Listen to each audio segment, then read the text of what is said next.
You said something you were proud of. Maybe you shared a plan you'd spent weeks developing, or an idea you'd finally found the courage to voice out loud. And instead of responding to what you said, they replied with a question. Just a question. Calm, measured. Are you sure that's really a good idea? Or, have you thought about what people will say? No insult. No confrontation. Nothing you could point to and call an attack. But when you thought about it later, something had shifted. The certainty you felt before the conversation was gone. Not argued away, not debated out of you. Quietly removed by a single sentence delivered in a reasonable tone. You couldn't even identify the moment it happened. This is a specific kind of damage. It works because it does not look like damage. It looks like concern or wisdom, sometimes even care. And the person who delivered it will never once describe what they did as an attack, because in their telling, they were only asking. If this is already landing, hit subscribe and tell us in the comments where in the world you're watching from today. Friedrich Nietzsche spent years studying how power operates beneath the surface of polite behavior. He understood that the most effective way to diminish someone is not to insult them openly. That would give them something to push against, something concrete to refuse.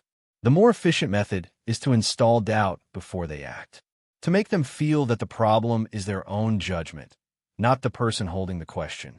Nietzsche identified a psychological force he called ressentiment, not simple jealousy or ordinary resentment, something more structured and more patient than either. It is the condition of people who feel powerless over their own lives, converting that powerlessness into moral authority over others. They cannot achieve what you are attempting, so they become the judge of whether your attempt is even legitimate. The question becomes the verdict, and they become the court. He traced this most carefully On the Genealogy of Morality, where he showed how certain psychological types build entire frameworks designed to make the confident feel guilty for their confidence. They cannot say, "I want what you have," and "I am afraid I am incapable of getting it." That kind of honesty requires more self-awareness than they can afford. So instead, they say something that sounds principled. "I am only concerned. I am just asking. I care about you enough to tell you the truth." The question, used this way, is not a search for information. It is a tool for shifting the position of power. You become the one who must justify and explain, while they remain in the role of calm, dispassionate evaluator. They have said nothing that can be held against them, and you walk out smaller than when you arrived. 7 questions surface inside these dynamics again and again. Each one targets a different layer of confidence. Each one is precise. The first is, "Who do you think you are?" Sometimes it comes in those exact words. More often, the phrasing is softer. "Isn't that a bit ambitious for someone like you? Do you really think you're ready for something like this?" The specific words change. The mechanism stays fixed. Nietzsche wrote about self-creation as one of the central struggles of human existence. He believed the person who could define their own values and stand by their own judgment, without requiring permission from those around them, is doing something genuinely rare. He called this becoming what you are, not discovering a fixed identity that was waiting to be found, but actively constructing one through choices made without apology. The question, "Who do you think you are?" attacks that process at its foundation. What it delivers beneath its reasonable surface is this. Your self-definition requires authorization. Before you can decide who you are, someone else must confirm that the answer is acceptable. And the person asking has already positioned themselves as the one doing the confirming. Here is what this looks like in practice. You make a decision to pursue something larger than your current position. You tell someone close to you. Their response is not curiosity, not engagement with how you will get there. It is a subtle lowering of the temperature in the room, an implied verdict. You have overestimated yourself. The question, spoken directly or only implied, exists to remind you of a place you were not supposed to have left. The second is, "Are you sure you know what you're doing?" This one is harder to name because it resembles something legitimate. A caring person, watching someone take a significant risk, might reasonably ask it. The difference between genuine concern and weaponized doubt lies entirely in what follows. Someone who genuinely cares wants your answer. They are interested in your reasoning, your preparation, your thinking. The question opens something. Someone using this question as a precision instrument is not interested in your answer at all. They're interested in the doubt the question creates.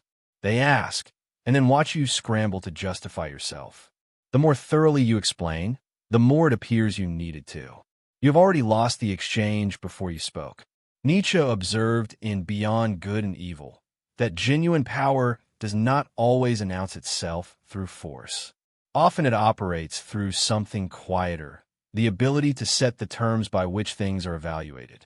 Once someone has established themselves, even implicitly, as the standard against which your decisions are judged, every explanation you offer is already being filtered through their frame. You're no longer defending your idea. You're trying to pass a test you never agreed to take. The deeper damage this question delivers is internal. Heard often enough, it stops coming from them and starts coming from you. You stop making decisions freely and start making them in anticipation of the question. The interrogator moves inside, and by then you may not remember where the voice first came from. The third is, why are you so sensitive? This is the most precise of the 7 because it does not attack what you said or what you did. It attacks the fact that you reacted at all. Something happened. You expressed discomfort. You named a boundary. You showed, without intending to, that the words landed. And immediately the conversation shifted. Why are you so sensitive? I was just asking. I only said what I thought. In a single move, what was done to you is no longer the subject. The subject is how you received it. Your response has become the problem.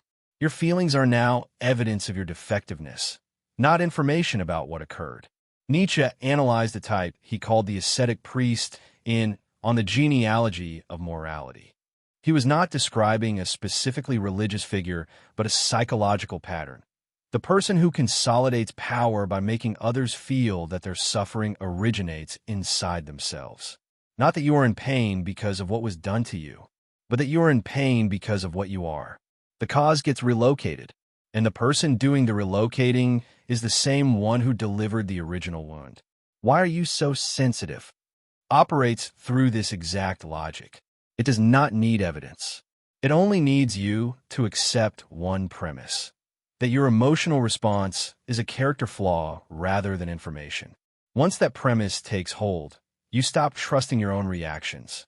Once you stop trusting your reactions, you lose the only internal instrument that was telling you something was wrong. If this video is giving you something to think about, subscribe and turn on notifications. It helps us keep making content like this. The fourth question reaches backward into your history. It sounds like this. Don't you remember what happened last time? In the hands of someone who genuinely cares about you, this kind of question has a purpose. It opens a real conversation about what went wrong, what changed since then, what you learned. The question opens towards something. But in the hands of someone who wants to keep you stationary, it operates differently. It is not a question about the past at all. It is a verdict about the future delivered through the past. It says, your record is permanent. Your failures define what you are allowed to attempt.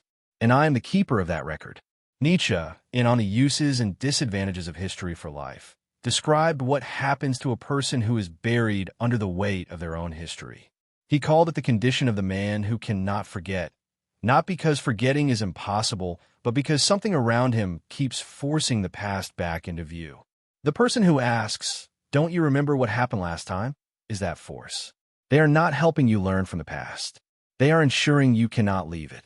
What this question installs, over time, is self-censorship that the person does not recognize as external. You stop attempting things, not because of any current evidence that they will fail, but because a voice has already decided that failure is the likely outcome. The voice sounds like caution. It sounds like wisdom. Most people cannot locate the moment they stopped generating it themselves and started simply repeating something that was first put there by someone else. The fifth question attacks from a different angle. Does anyone actually support you on this? It presents itself as a reasonable reality check. It is, in practice, a mechanism for isolation.